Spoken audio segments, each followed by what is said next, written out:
Quick lesson on sanctions risk. What are sanctions? Sanctions are punitive measures imposed by governments or international bodies to influence or penalize a country, organization, or individual. They are often used to enforce international laws, address violations of human rights, or deter unacceptable behavior. Sanctions can be imposed unilaterally by a single country or multilaterally through international organizations such as the United Nations. They are typically used as tools of foreign policy to address issues such as violations of international law, human rights abuses, or acts of aggression. Sanctions risk. Sanctions risk refers to the potential exposure of an individual, business, or financial institution to legal, financial, or reputational consequences resulting from engaging in transactions or business relationships with individuals, entities, or countries subject to sanctions imposed by governments or international bodies like the UN, EU, or OFAC, Office of Foreign Assets Control.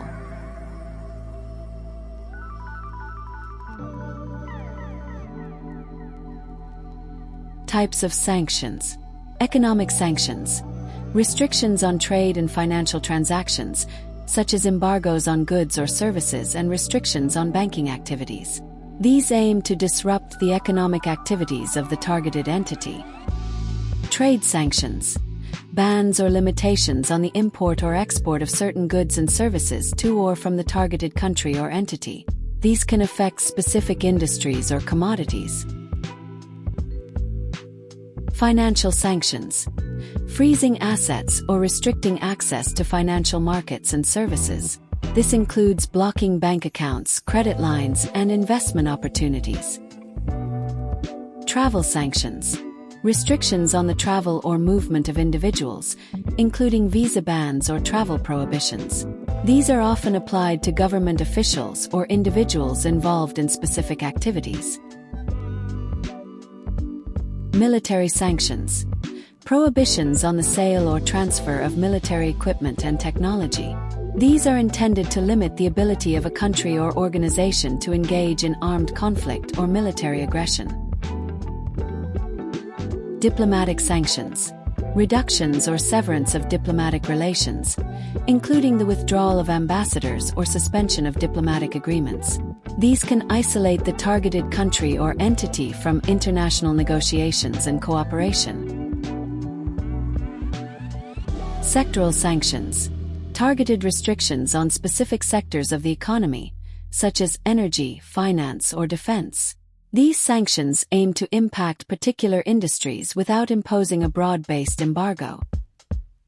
Comprehensive sanctions. These are broad sanctions that prohibit all business dealings with specific countries, e.g., North Korea, Iran. Targeted sanctions. Focus on specific individuals, entities, organizations, such as terrorist groups, or sectors, e.g., defense, energy. Secondary sanctions. Imposed on non-US entities that conduct business with sanctioned countries or individuals. Primary sources of sanctions. The Office of Foreign Assets Control, OFAC, US. European Union. United Nations. Local regulatory authorities, such as the UK, UAE, etc. Consequences of breaching sanctions. Legal penalties. Financial institutions and businesses may face hefty fines and penalties for breaching sanctions regulations. Reputational damage. Violations can damage a company's reputation and lead to loss of trust from customers, investors, and regulators.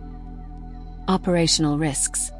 Sanctions breaches may result in freezing of assets, cancellation of licenses, or restricted access to financial markets. Restricted market access. Companies engaging in prohibited transactions may be restricted from doing business in certain jurisdictions, particularly in the US. Examples of sanctions risks in financial institutions. Dealing with sanctioned entities. Engaging directly or indirectly with entities or individuals listed on sanctions lists such as OFAC's Specially Designated Nationals (SDN) list. High-risk jurisdictions. Conducting business or facilitating transactions involving countries under comprehensive sanctions, e.g., Syria, North Korea. Inadequate screening. Failure to properly screen customers, suppliers, or third-party intermediaries against sanctions lists, which could result in unwittingly doing business with sanctioned parties. Indirect exposure through third-party relationships. If a third-party partner, e.g., correspondent bank, payment processor, engages with sanctioned entities, the financial institution may also be exposed to sanctions risk. Non-compliance with sectoral sanctions. Businesses operating in sectors targeted by sanctions, such as energy or defense, may inadvertently breach sector-specific restrictions. Managing sanctions risk. Screening and monitoring. Implement robust sanctions screening tools to monitor transactions, customer names, and counterparties in real time against global sanctions lists. Conduct regular batch screenings of existing customer databases to identify previously missed or newly sanctioned individuals/entities.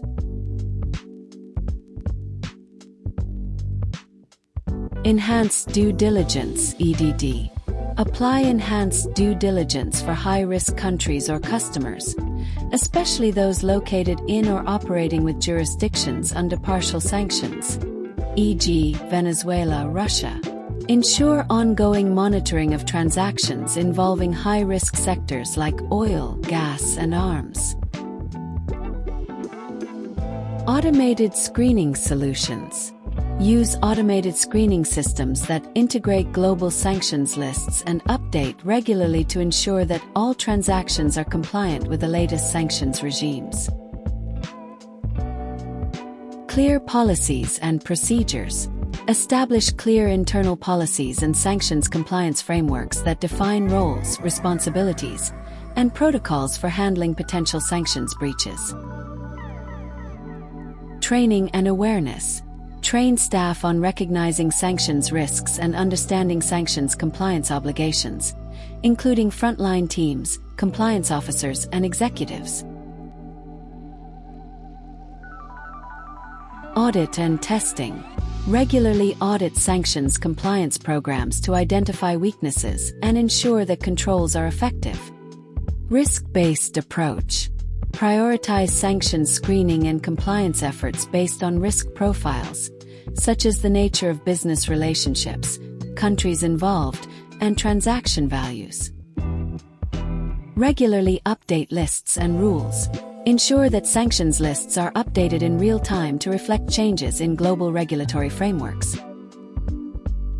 Effectively managing sanctions risk is critical for financial institutions, especially in cross-border transactions and high-risk jurisdictions.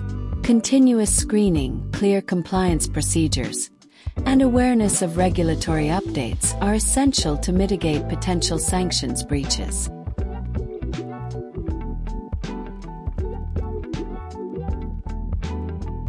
Keep learning at Learning tabs.